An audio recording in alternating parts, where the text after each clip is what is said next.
ಪರಂಜ್ಯೋತಿ ದರಗ ದೊಡ್ಡವರು. ದೊಡ್ಡಮ್ಮ ಬನ್ನಿ ಎಂಬುದಾಗಿ ಯಾವಾಗ ಕೂರುಗಳು ಕೂಗ್ಬಿಟ್ರು, ಯಾಕೋ ಭೂಮಿಯನ್ನ ತಂದಂತ ಗುರು ನಮ್ಮ ದರಗ ದೊಡ್ಡವರು, ನಮ್ಮ ಅಣ್ಣಯ್ಯ. ನಿಜ, ಯಾಕೋ ತುಂಬಿದ ಸೋಮವಾರ ಪುಣ್ಯಕಾಲದಲ್ಲಿ ನನ್ನ ಬರಮಾಡ್ತಿದ್ದಾರೆ, ಹೋಗಬೇಕು ಎಂಬುದಾಗಿ ತೋಪಿನ ದೊಡ್ಡಮ್ಮ ಕುರುಬೆಗೌಡರ ಮನೆಗೆ ಓಡಿ ಬಂದು ಭೂಮಿಗೆ ದೊಡ್ಡವರಾದಂತ ದರಗ ದೊಡ್ಡವರ ಪಾದಕ್ಕೆ ಬಗ್ಗಿ ಶರಣ ಮಾಡಿಬಿಟ್ಟು, ಅಣ್ಣಯ್ಯ ನಿಮ್ ಪಾದಕ್ಕೆ ನನ್ನ ಶರಣು ಶರಣಾರ್ಥಿ ಅಣ್ಣಯ್ಯ.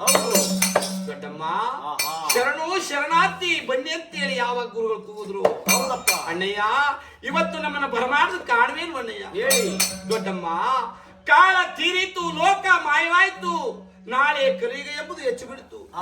ನಾಳೆ ಬರುವಂತ ಕಲಿ ಕಣ್ಣಿಂದ ನೋಡಕ್ ಸಾಧ್ಯವಿಲ್ಲ, ಕರ್ಣದಲ್ಲಿ ಕೇಳಕ್ ಸಾಧ್ಯವಿಲ್ಲ. ದೊಡ್ಡಮ್ಮ ಮರೆತು ಲೋಕದಲ್ಲಿ ನಾವು ಮರೆತು ಮಲಗಬೇಕು. ಹೌದು, ಆಗಮತದ ಕುರುಬೆಗೌಡ ಕುರಿ ಕೂಡ್ತಿದಂತ ಜಾಗ ನಾಳೆ 12 ಜಲಭಾವಿ ಆಗಬೇಕು.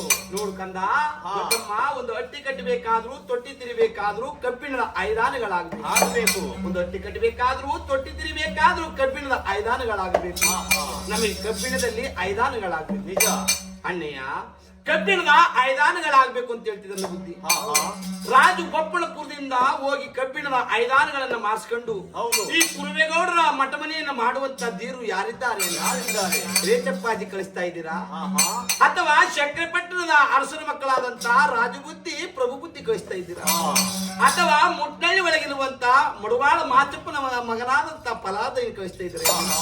ಯಾರನ್ನ ಕಳಿಸ್ತಾ ಇದ್ದೇನೆ ಅಂತ ಕೇಳಿದಾಗ, ತಮ್ಮ ಹೇಳು